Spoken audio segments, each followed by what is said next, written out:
Hello, everybody. Doug and Alea back with you. And tonight we're going to be talking about an interesting problem that a lot of people face, which has to do with feeling like people don't like you and being uncomfortable in social situations because you feel like you don't fit or you don't belong, or maybe you feel like you've been rejected. And as usual, I have my thoughts on the matter, and Alea has some protocols that she can share with us. So I'll start off with my observation that this problem of feeling like you're not liked by other people, or that you're not popular, or that you feel feelings of rejection, or that you should feel you should like somebody even though you don't like them, and there's that sense of obligation there. All of this goes back, in my opinion, to the emotional invalidation that occurs in childhood programming in your upbringing. We are acculturated at a very, very young age to follow some basic rules, and those rules work fine as children, but they are not nearly nuanced enough for adults, and nobody ever reprograms them for us. We never get a sit down at 12 to say, those rules you learned at 2 years old, we need to modify them a little bit. And then again at 18. It just doesn't happen. We're kind of expected, I guess, to figure this stuff out on our own, and we don't. And so there's a lot of misery. So let's talk about when we begin to socialize as children. We're taught, we really start socializing right around 4 or 5 years old. We have siblings a little earlier, of course, but that's when we start preschool or school, and we're taught that to be nice, and we're taught to not be mean to people, and we're taught that if we're nice to people, other people will be nice to us, and of course, children are horrible with each other. and the other thing that we have is a deep need as human beings to be connected, because we are social animals. We live best and really thrive in groups, really small groups, and so part of the group cohesion is bonding with each other at some level with friendships, and so being liked and being accepted into the group and having that bond is an important part of who we are.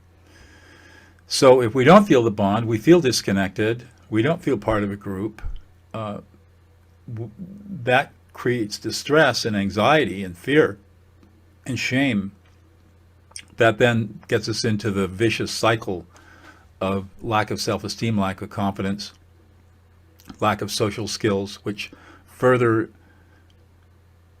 declines our ability to connect with people, and it just gets worse and worse and worse and worse. So my perspective on this, as it is with most of these topics, is that the real secret to dealing with this is to become emotionally self-aware. Don't let the transient feelings of not being liked, or not being popular, not being part of a group, or feeling rejected, or feeling abandoned, those are all transitory. And what happens is, because they're fairly strong feelings to push us back into a group or to modify our behavior so we'll be accepted in a group, it seems like that's our whole world, are these negative emotions, and yet they don't define us at all. And so the moment that we can become aware of all of the specific feelings that we're having around this distress, then we can start to work with that distress and start thinking about it more clearly. But if we just allow ourselves to wallow in all these different emotions without clearly discerning what the emotions are, each one specifically getting very granular about what our emotional experience is, then we don't have any control, and the distress will tend to really bother us. So how do you go about doing this? Take out a piece of paper and a pen or a pencil. I prefer the people use just a notepad of some kind, not a computer, but because I want you to write longhand this out, because by doing that, your brain processes information better than if you're typing. And think about the last time that you felt like somebody didn't like you.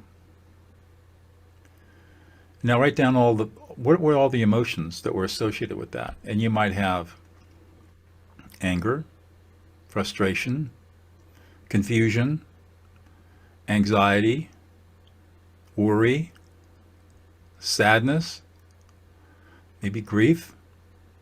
Maybe you feel, maybe there's a feeling of disrespect, not being appreciated.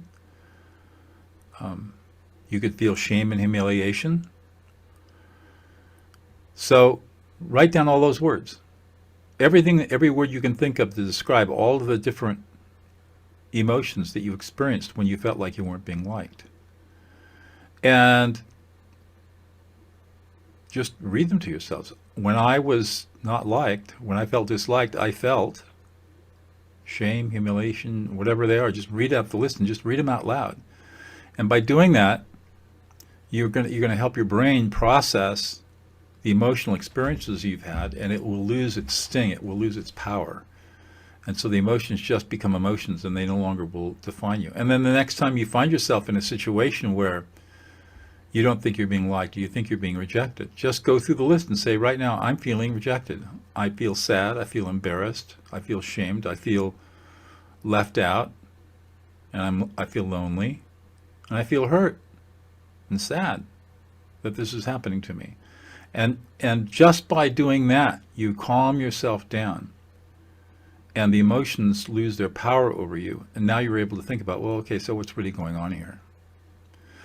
One other aspect to think about is, what do you do in the situations where you don't like a person, they don't like you, but you feel like you have to like them because there's some little angel sitting on your shoulder saying, be a good little 2-year-old girl and be nicey-nicey.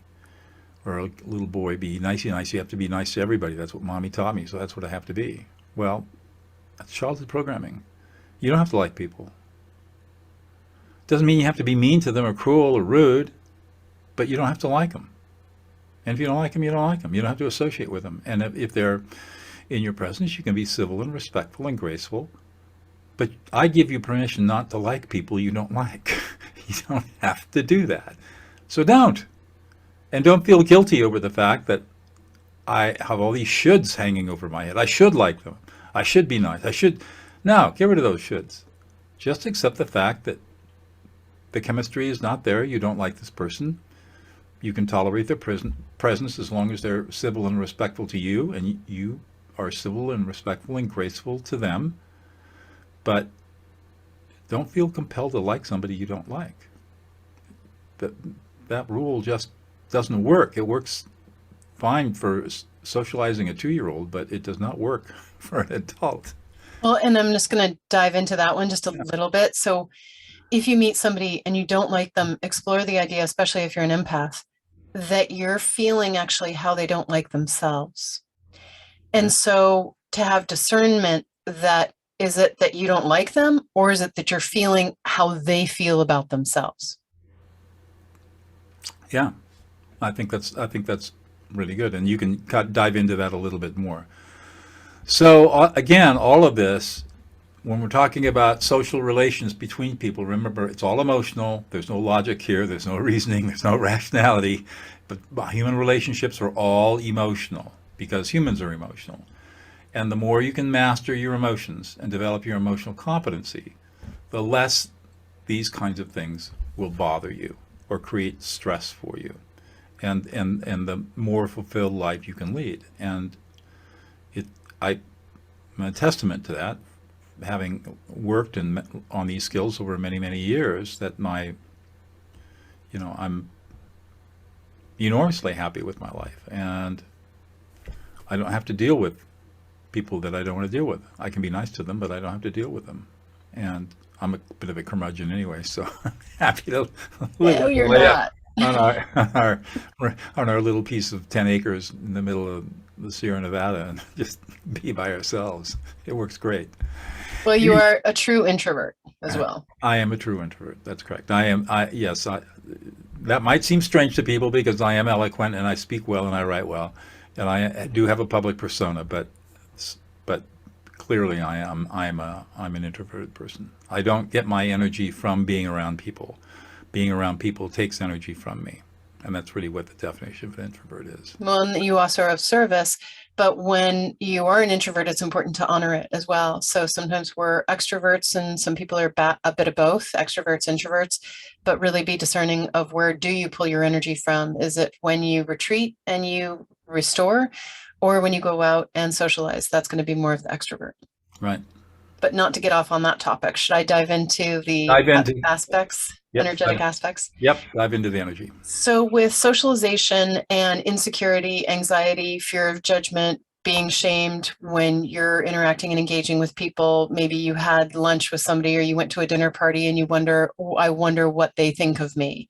Did I do something wrong? Afraid of being shamed. One of the pieces that I want to address in this topic is about responsibility. And I'm going to invite you to imagine that you have a little bundle of responsibility, and it's the responsibility for being valued, for being appreciated, for being liked. And when you go and socialize with people, you unconsciously, at an energetic level, give that bundle of responsibility to be liked, to be valued, to be appreciated, to connect. Your responsibility, like, oh, I really want to experience connection here. I'm going to give you responsibility for me experiencing connection.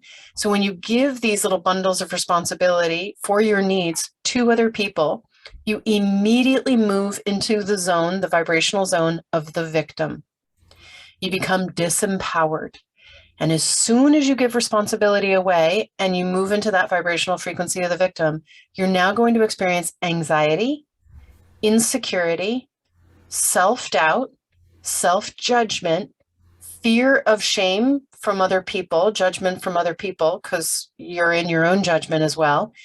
And you then might start shaming your own self. So when you give that responsibility away, immediately say to yourself, oh my God, I just gave my power away. I just became a victim. And if you're the recovering pleaser or the pleaser, recognize that giving responsibility to be valued, to be appreciated, to be liked, to be accepted, when you give that responsibility away, you burden the people in your life. You're giving them a responsibility that doesn't belong to them. And you're asking them to meet a need that's really yours. And if this person actually isn't in a good space inside themselves, they don't have it to give, you definitely don't want to burden them down with it. And I was just the other day talking to a client, and they're a healthcare provider. And I said, imagine you walk into a room and you say to your client, here, it's your responsibility to value me. But that client is not in a good place inside themselves. They don't have that to give. And so when we're of service, when we're a pleaser, a recovering pleaser, we don't want to burden people with these responsibilities at an energetic level. So the steps are take your power back by retrieving that responsibility for being liked off of other people. And you could just bring in the, you know what? You're fired. You do not need to like me. That's my job. You do not need to approve of me. That's my job. And you're using your energetic fields, you're using your intent, because whenever we shift our energetic fields, it shifts our thoughts and our emotions and our actual chemistry in our body. And I use energetic protocols to shift to shift the consciousness. And I'll just share with you a very simple energetic protocol that you can practice prior to, during, or after socialization with insecurity and anxiety. You take a deep breath in. And you invite some energetic aspect of you, some energetic aspect of your body, your teams, that presence that encircles you, to reference any responsibility that you gave away for any of your needs, for being approved of, liked, valued, appreciated, respected, connected. And use a cosmic vacuum cleaner to retrieve all of those bundles of responsibility off of everyone and everything, bringing it back to you. Holding that responsibility, take a minute to feel how you are holding that responsibility for meeting those needs deep in your core. Only you can do it. And really, in truth, if somebody does it for you, it's never enough. Because what you really want is to do it for your own self. And so then you take another deep breath in and you feel how you are holding that responsibility deep inside. And then take a moment to feel how you feel about your light that flows within you, particular qualities that flow within.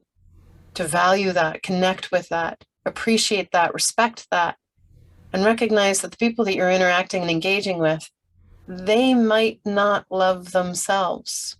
So then they might not have that to give. They might not respect themselves, which means they might not have that to give. But when you are doing it for you, then you have the capacity to be of greater service and model a strong, coherent field. And the insecurity goes away because you're looking for your needs internally. The moment you feel the anxiety, the insecurity, it's an indicator that you're looking for your needs externally, gets your attention to bring you back inside. Now, as an empath, there's one other layer and then we'll complete. And that is that when you get around people and you feel insecure and anxiety and it just comes out of nowhere, that's an indicator you're feeling their emotions. And the moment you empathically feel something, it's an indicator that you have energetic information. And you just invite some energetic aspect of you to send appropriate energetic information to them where they have the capacity to receive it. Return the responsibility for shifting or fixing any of their stuff. That's on them. That's their fuel. That's their journey for their own growth and evolution. That's not your job. We don't want to disempower people by taking responsibility for fixing them. Return the responsibility, send the information, and then you feel how you are responsible for managing your own inner terrain. And again, you step back into your power and move into a strong, coherent field. So those are some concepts to play with socialization, anxiety, insecurity. Immediately identify where's the responsibility you just gave away, retrieve it, and hold it in your core. Anything else, Doug, before we complete?